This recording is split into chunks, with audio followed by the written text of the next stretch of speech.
एक क्वाड्रिलेटरल दिया है, इसमें एंगल ए हमें 70 दिया है और एंगल बी हमें तो 130 दिया है, और जो बी ओ है यानी कि ये जो लाइन है तो ये क्या है, तो ये एंगल बाइसेक्टर है, एंगल बाइसेक्टर है। तो अगर ये 130 है तो ये क्या एंगल कितना हो जाएगा, ये 65 हो जाएगा, ये भी 65 हो जाएगा। तो हमें पूछा है कि ये जो एंगल है एक्स यानी सी ओ डी जो एंगल है, तो इसके बारे में हमें कमेंट करना है।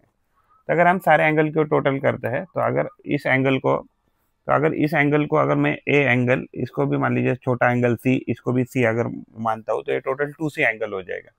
तो यानी कि 70 प्लस 130 यानी 70 वाला ये एंगल, 130 वाला ये एंगल प्लस 2C प्लस ये एंगल मान लीजिए स्मॉल डी यानी कि 2D।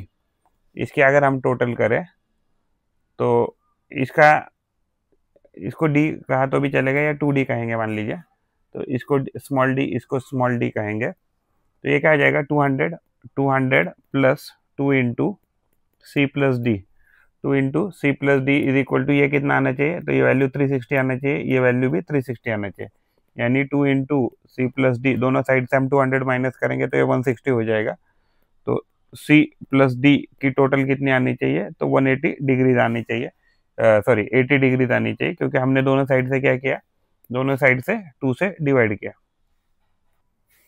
तो हमारे पास क्या वैल्यू आ गया, सी प्लस डी, यानी ये वाला सी और ये वाला डी, इसका वैल्यू वो 80 डिग्री आ रहा है। तो अगर हम इस पर्टिकुलर ट्राइंगल में देखें, तो ट्राइंगल सी ओ डी में देखें, तो एंगल जो भी है हमारा C plus angle D plus angle X कितना वैल्यू बनाना चाहिए, तो 180 डिग्रीज बनाना चाहिए। तो उसमें से सी प्लस डी का वैल्यू तो हमें 80 पता है।